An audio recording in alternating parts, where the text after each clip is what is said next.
नमस्कार।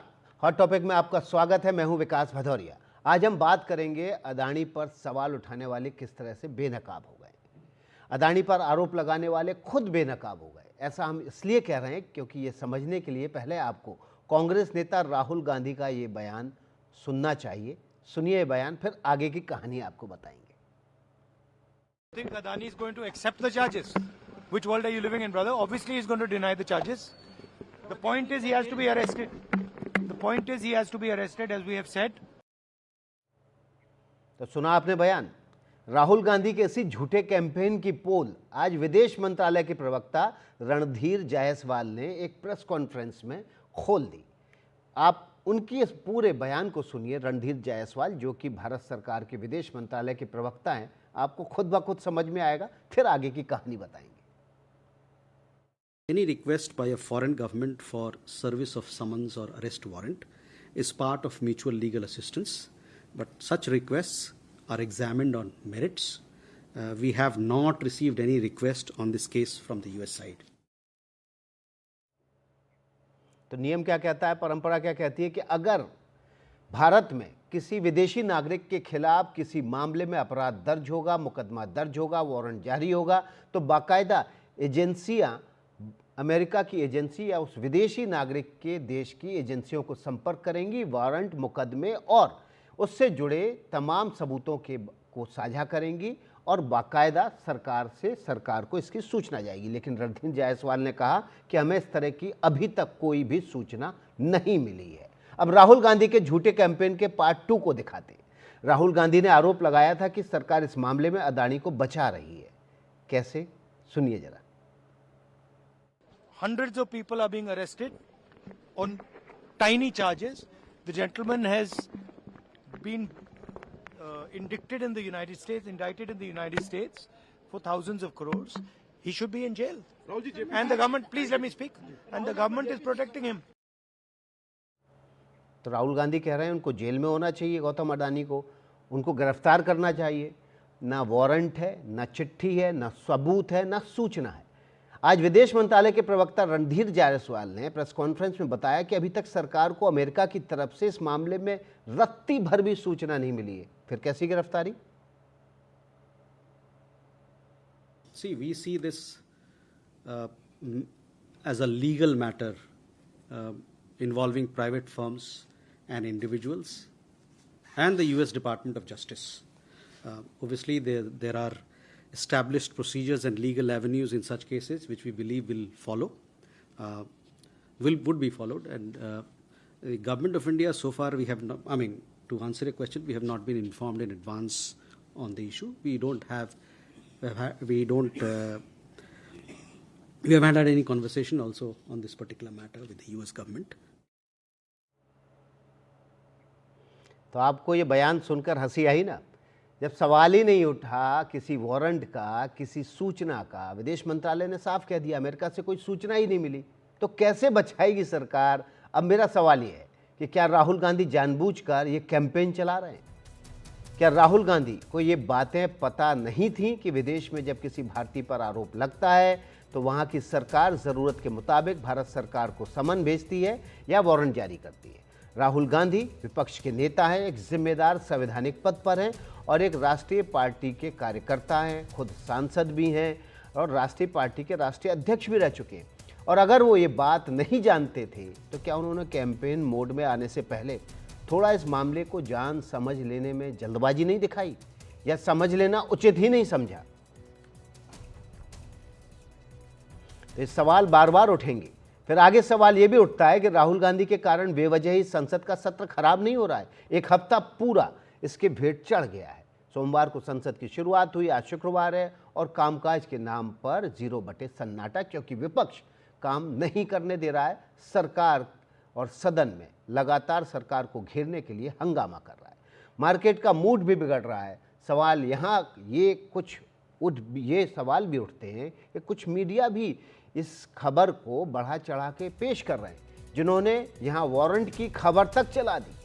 राहुल गांधी का एजेंडा आज एक बार फिर मुंह के बल गिरा जब अमेरिका के करीबी देश जापान के 3 बड़े बैंकों ने अदानी ग्रुप में अपने भरोसे को कायम रखने की बात कही। और देखिए, केवल यही नहीं, जापान के 3 बड़े बैंकों ने ये बात कही और जता दिया कि उनका भरोसा अभी भी अदानी ग्रुप में है। क्रिसिल ने भी अदानी ग्रुप की कंपनियों को मजबूत रेटिंग दे दी है। जापान के 3 बड़े बैंकों के बाद क्रिसिल की तरफ से अदानी ग्रुप को मजबूत रेटिंग देना दिखाता है कि कंपनी की साख लगातार बरकरार है। हालांकि विपक्ष, विदेश में बैठे तमाम स्टेट एक्टर और तमाम कॉरपोरेट कंपनियां अदानी ग्रुप की साख को बट्टा लगाने की कोशिश में जुटी हुई हैं, लेकिन उसकी साख है कि लगातार बरकरार बनी हुई है। इन सब के अलावा आज शेयर बाजार में लगातार तीसरे दिन निवेशकों ने अडानी पर अटूट भरोसा जारी रखा। अडानी के लगभग सभी शेयरों में तूफानी तेजी दिखी। जिस अडानी ग्रीन पर सवाल उठाए गए थे, उसमें तो लगातार दूसरे दिन अपर सर्किट लगाना पड़ा। तो देखिए, हम लगातार आपको अपडेट दे रहे हैं। अडानी ग्रीन एनर्जी, ये देखिए कितने फीसदी आगे बढ़ा, ये हम आपको बता रहे हैं। 20.96% ऊपर चढ़ा है अडानी ग्रीन, जिस पर आरोप लगे। अडानी एनर्जी सॉल्यूशंस 13.52% आगे बढ़ा, ऊपर चढ़ा। और अडानी टोटल गैस जो कि 0.24% ऊपर चढ़ा। अंबुजा सीमेंट्स, इसके भी शेयरों में 3.75% की तेजी देखी गई। और एनडीटीवी आपका पसंदीदा चैनल, इस पर इसके शेयर भी शेयर मार्केट में 0.36% ऊपर चढ़े। अडानी इंटरप्राइजेज 0.82% की दर से ऊपर चढ़ा। और अडानी पोर्ट्स एंड SEZ ये भी 1.70% की दर से आगे बढ़ा। अडानी विल्मर जो कि 0.19% यानी कि 0.19% की दर से, और ACC 1.60% की दर से ऊपर चढ़े। इस बीच एक और खबर आई जिसने अडानी के शेयरों में अब सोमवार को तेजी आएगी ये पक्का कर दिया। इस बीच आंध्र प्रदेश के पूर्व CM जगन मोहन रेड्डी ने एक बार फिर से अडानी ग्रुप पर लगे आरोपों को खारिज कर दिया है। जगन मोहन रेड्डी इससे पहले भी साफ कर चुके हैं कि 2 सरकारी कंपनियों के बीच सौदे हुए हैं, इसमें तीसरे व्यक्ति की भूमिका नहीं है, तो ऐसी सूरत में रिश्वत का सवाल ही नहीं उठता। जगन मोहन रेड्डी ने अपने NDTV के साथ बातचीत करते हुए, आपके पसंदीदा चैनल से बातचीत करते हुए ये भी कहा कि उन्होंने आंध्र प्रदेश के लिए अब तक की सबसे सस्ती ₹2.40 में बिजली खरीदी। सुनिए क्या कुछ कहा जगन मोहन रेड्डी ने। Yeah, it mentions that you had a meeting with Mr. Adani in the month of August. What is wrong in it? In fact, I would have met Adani. Why only confine yourself only to our meeting in August? See, since 2019, after I had been elected as the chief minister, I met multiple business people. I mean, people that that's the job of that is one of the duties of the chief minister, as the head of a state, to meet business people and also address their issues. If somebody wants to come and invest in Andhra Pradesh state, if they're not going to meet the chief minister and get comfort from the fact that the head of the state is proactive, nobody would come and invest. I don't think anybody would have the guts to cancel this. If someone were to cancel this, then actually it becomes a bigger scam. Now, this is the cheapest source of power state of Andhra Pradesh has ever gotten. And if somebody can go ahead and cancel that, that becomes a scam.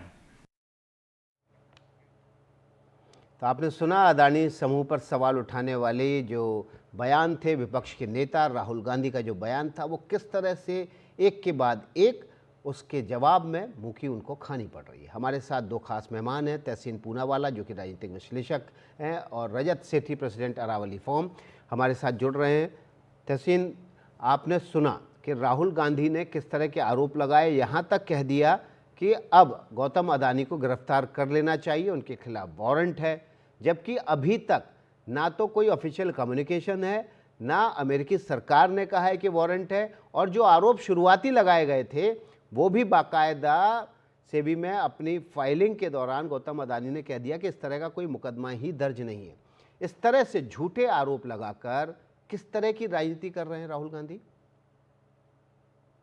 देखिए विकास जी, सबसे पहले तो आपके show में मुझे शिरकत करने का मौका मिला, इसलिए मैं आपका शुक्रगुजार हूँ।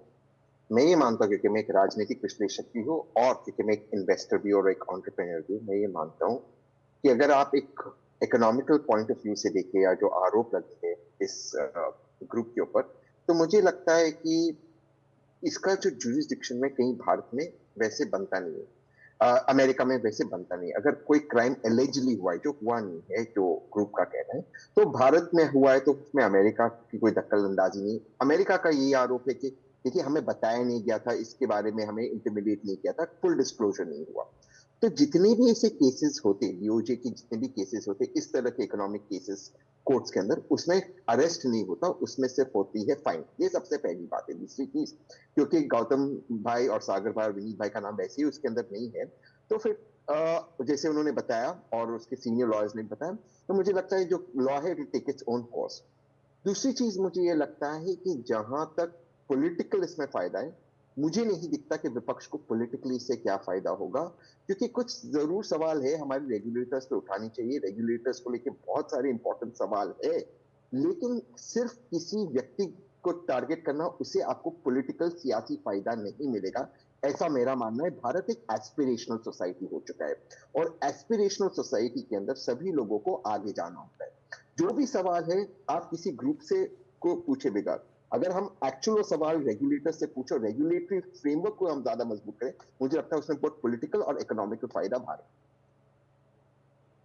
जी, हम रजत सिटी का भी रुख कर लेते हैं। तहसीन, आपके पास फिर वापस लौट के आएंगे, प्रेसिडेंट है अरावली फॉर्म के।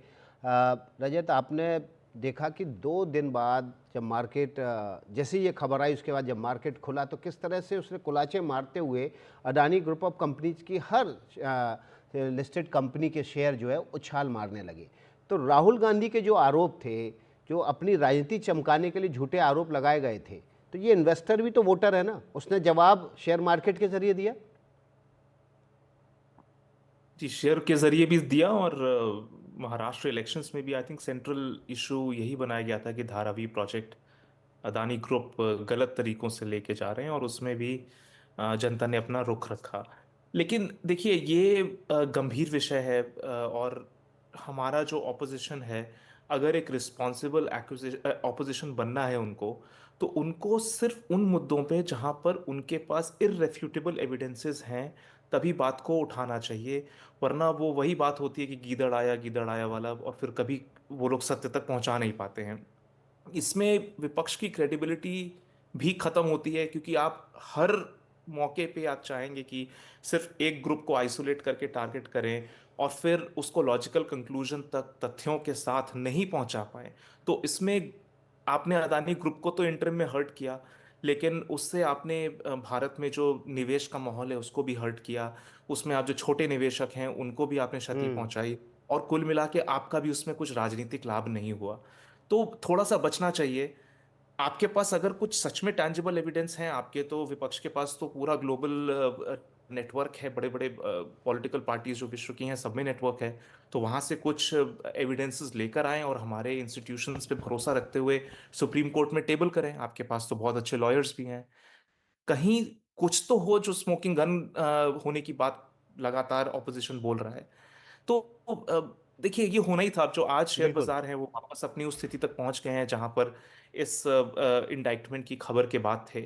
तो ये हुआ क्या इस दौरान, पिछले 1-2 हफ्ते से, जब से ये न्यूज़ ब्रेक हुई यूएस डिपार्टमेंट ऑफ जस्टिस से, कुछ छोटे निवेशकों का नुकसान हुआ, कुछ बड़े बड़े शॉर्ट सेलर्स वगैरह उनका फायदा हुआ इंटरिम में, और वो लोग पैसा बना के चले गए। अदानी ग्रुप भी बाउंस बैक कर गया, सब कुछ वापस हुआ। सिर्फ क्षति होती है इसमें छोटे निवेशकों की। इसमें कांग्रेस की भी कोई फायदा नहीं होता। इसलिए कांग्रेस पार्टी में जो पढ़े लिखा वर्ग है ऑपोजिशन लीडर्स में, उनको भी थोड़ा सोचना चाहिए, थोड़ी क्रेडिबिलिटी लेकर बिल्कुल। आनी चाहिए अपने एक्यूजेशन बेस्ड पॉलिटिक्स में। ठीक है, ठीक है रजत, अभी छोटा सा ब्रेक लेंगे, तहसीन के पास जाएंगे और ये सवाल ज़रूर पूछेंगे उनसे कि क्या क्रेडिबिलिटी लॉस के एकदम चरम पे पहुंच जाएंगे राहुल गांधी अगर एक के बाद एक इन मामलों में उनके लगाए गए आरोप झूठे साबित होते हैं। अभी छोटा सा ब्रेक पर लौट।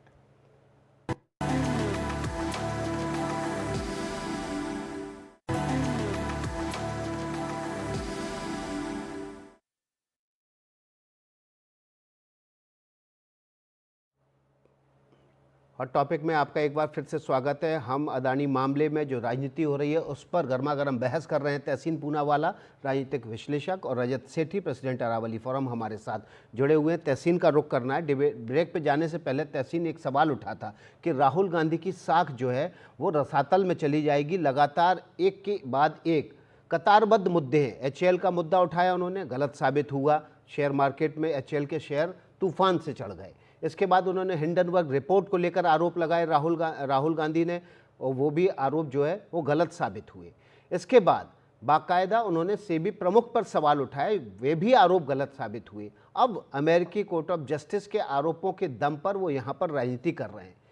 बार बार झूठा साबित होने के बाद राहुल गांधी की जो साख है वो बिल्कुल रसातल में चली गई है। मैं इस चीज से इत्तेफाक नहीं रखूंगा। मुझे लगता है कि जो माननीय विपक्षी नेता है उनका कर्तव्य है मुद्दे उठाना, लेकिन मेरी दोबारा से उनसे गुजारिश और विपक्ष से गुजारिश है, जैसे रजत भाई कह रहे थे कि मुद्दों को वो उठाना चाहिए, एक तो जिससे देश में कोई लाभ हो, दूसरा जिससे विपक्ष को सियासी फायदा हो, क्योंकि देश में मजबूत विपक्ष होना जरूरी है। और मुझे नहीं लगता कि इस ग्रुप के मुद्दों से देश को फायदा हो रहा है या इससे उनको सियासी लाभ हो रहा है। ये पहली बात है। जहां तक सवाल है सिस्टम्स को लेकर हम कैसे उनको इंप्रूव कर सकते हैं, जरूर इस पर चर्चा हो सकती है। लेकिन मैं मानता हूं व्यक्तिगत तौर से कि अगर आप एक सूबे के चुनाव को पूरी तरह से एक ग्रुप का मुद्दा बना दे तो सूबे में वो मुद्दा नहीं होता, चाहे फिर वो हरियाणा हो या महाराष्ट्र हो। तो जहां तक हम सिस्टमैटिक बात है, हम पार्लियामेंट में उसकी चर्चा करें, सिस्टम पर चर्चा करें। आपने सेबी की जो चेयरपर्सन है उन पर आपने बात की, कुछ उन पर बहुत गंभीर प्रश्न उठते, मैं नहीं मानता उनको पूरी तरह से क्लीन चिट मिला है, लेकिन उनको हम उस चर्चे के दायरे में रखें, ना कि हम इंडिविजुअल ग्रुप्स को टारगेट करें। वेल्थ क्रिएटर्स मुझे लगता है हमें उन्हें प्रोटेक्ट करना चाहिए, लेकिन ये दुर्भाग्य की बात है हमारे मुल्क के अंदर कि केवल विपक्ष के नेता नहीं, माननीय प्रधानमंत्री ने भी इस ग्रुप पर आपने जो बात कही ना, वेल्थ क्रिएटर्स को हमें प्रोटेक्ट करना चाहिए। रजत सेठी सवाल ले लेते हैं, क्या वेल्थ डिस्ट्रॉयर नहीं बनते जा रहे हैं धीरे धीरे करके राहुल गांधी? कि ये उनका व्यक्तिगत निर्णय है। अगर वो ये एक्यूजेशंस की ही राजनीति के दम पे अगर वापस सत्ता में आना चाहते हैं तो उनको ये मुबारक हो, लेकिन मुझे लगता नहीं है, अगर आप जनता से पूछें, पब्लिक से पूछें, तो वो उनको सीरियसली ले रही है। इस जैसा मैंने बोला, आप एक विषय उठाइए, आपने रफेल का विषय उठाया, वो कहाँ खो गया? ऐसा क्या तथ्य बदल गया रफेल विषय में कि आज आप उसकी बात ही नहीं करते? आपको एक विषय लेकर उसको लॉजिकल कंक्लूजन तक लेके जाना चाहिए अगर आप उठा रहे हैं तो, या फिर आप उठाइए नहीं। और इसमें हम लोग लगातार एक नॉन सीरियस एटीट्यूड देखते हैं। चूंकि राहुल गांधी फ्रंट से लीड करते हैं, इसीलिए उनके आसपास के जितने पॉलिटिशियन हैं उस पार्टी में वो सब भी उसको पिक करते हैं, और पूरे संगठन का फोकस उस पर हो जाता है, फिर वो चुनाव को पीछे कर देते तो हैं। पूरा संगठन और पार्टी जो है फिर राहुल गांधी को खुश करने में लग जाती है और उसी मुद्दे को बार बार उठाती रहती है। कांग्रेस पार्टी के एक प्रवक्ता जो कि बाद में बीजेपी में शामिल हुए, गौरव बल्लाव, उन्होंने ये आरोप भी लगाया था कि वेल्थ क्रिएटर्स पर सवाल उठाने के लिए उन पर दबाव बनाया जाता था जब वो कांग्रेस में थे, और उनका निजी रूप से ये मानना था कि वेल्थ क्रिएटर्स पर राजनीति नहीं होनी चाहिए, और गौतम अदानी और अदानी ग्रुप का नाम लेते हुए उन्होंने ये बात कही थी। तहसीन पूनावाला जी, आपकी राहुल गांधी बात सुनते हैं, आप उनको ज़रूर बताइएगा कि वेल्थ क्रिएटर देश की रीढ़ की हड्डी की तरह होते हैं। वो देश को चढ़ते हुए बढ़ते हुए देखना चाहते हैं और इसलिए लगातार उस पर काम करते रहते हैं, और ऐसे वेल्थ क्रिएटर्स की सुरक्षा करना, उन पर राजनीति ना करना, ये विपक्ष के नेता की भी बड़ी जिम्मेदारी बनती है। बहुत बहुत शुक्रिया आपका तहसीन पूनावाला और रजत सेठी। हॉट टॉपिक में फिलहाल इतना ही। आगे देखिए खबरों का सिलसिला NDTV पर लगातार जारी।